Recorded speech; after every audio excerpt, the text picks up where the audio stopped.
L'État de New York légalise l'avortement jusqu'au 9e mois, c'est-à-dire jusqu'à la naissance de l'enfant, peu importe le délai de grossesse. En ces temps de folie, de guerre des genres et de soi-disant révolution anthropocentrique, c'est-à-dire ce n'est plus Dieu qui est au centre de notre vie, c'est l'être humain lui-même qui se croit être son propre Dieu. La vie, d'après ce que nous font croire les élites, n'a plus le droit à la vie. Les élites veulent nous empêcher de comprendre que la vie, c'est sacré, c'est un don de Dieu. Le Parlement de l'État de New York, avec sa majorité démocrate, a approuvé mardi 22 janvier 2019, jour entre guillemets anniversaire de la fatidique sentence Roe contre Wade, qui libéralisa l'avortement sur tout le territoire des États-Unis, une loi qui dénature les notions d'homicide, c'est-à-dire de meurtre, d'assassinat d'un être vivant, et de personne, c'est-à-dire d'individus, d'êtres vivants ayant droit à la vie, et qui permet d'avorter jusqu'au 9e mois de grossesse, même en l'absence d'un médecin. Cette énième et nouvelle ouverture à la culture de la mort, qui est absolument partout, donc dans les médias, dans les journaux, dans l'art, dans les chansons et les clips musicaux, a été voté avec 38 voix contre 24. Le Reproductive Health Act, RHA, voté par les démocrates, fortement voulu par le gouverneur Andrew Cuomo, qui a apposé sa signature le jour même, et par son sponsor, oh quelle surprise, Hillary Clinton, modifie après 13 années de tentatives infructueuses, donc ça fait plus de 13 ans qu'ils essaient de faire voter cette loi, maintenant ils y sont arrivés. La très radicale, l'odieuse législation de l'État de New York, puisque la suppression de l'enfant à naître est déjà permise jusqu'à la 24e semaine dans le monde.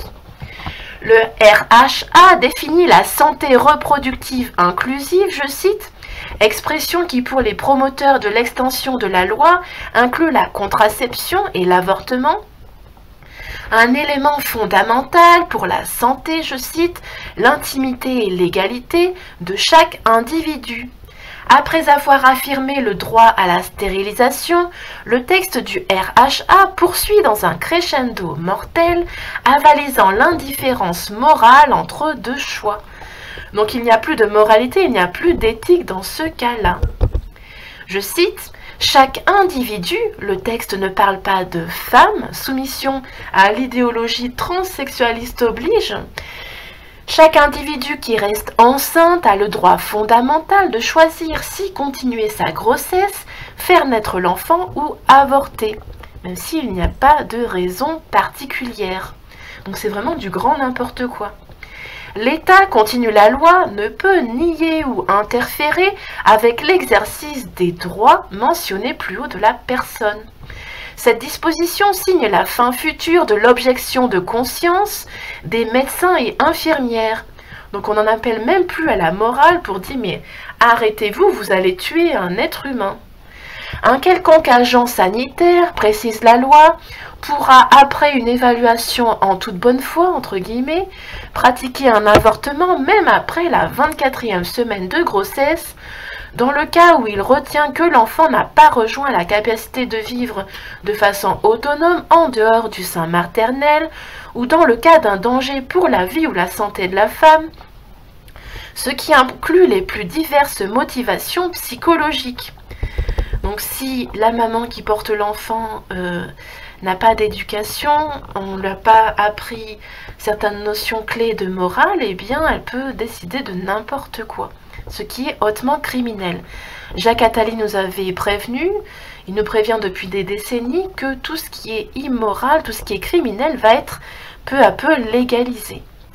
Toutes ces dispositions permettent donc l'obtention d'un avortement jusqu'aux instants précédant l'accouchement. Les conséquences directes de cette loi sont la modification de nombreuses normes de droit pénal. En tout premier, la redéfinition de l'homicide, c'est-à-dire du meurtre, et de la personne, de l'être vivant. Dans le RHA, on lit que l'homicide, le meurtre, signifie une conduite qui provoque la mort d'une personne, mais cette dernière parole n'inclut pas cependant l'enfant à naître, ce que nous avons de plus précieux. Même la norme qui incluait parmi les personnes les enfants conçus depuis au moins 24 semaines n'a pas été maintenue dans la loi.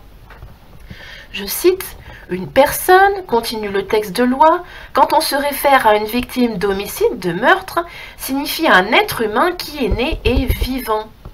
Les enfants dans le ventre de leur maman sont donc considérés comme des non-êtres sans vie, des choses matérielles dont on peut se débarrasser, entre guillemets, comme d'une vieille chaussette. » Donc là, c'est l'article qui écrit ça pour que les gens soient un peu choqués et comprennent ce qui est en train de se passer. C'est vraiment odieux ce qui se passe. C'est là toute la brutale logique de l'avortement.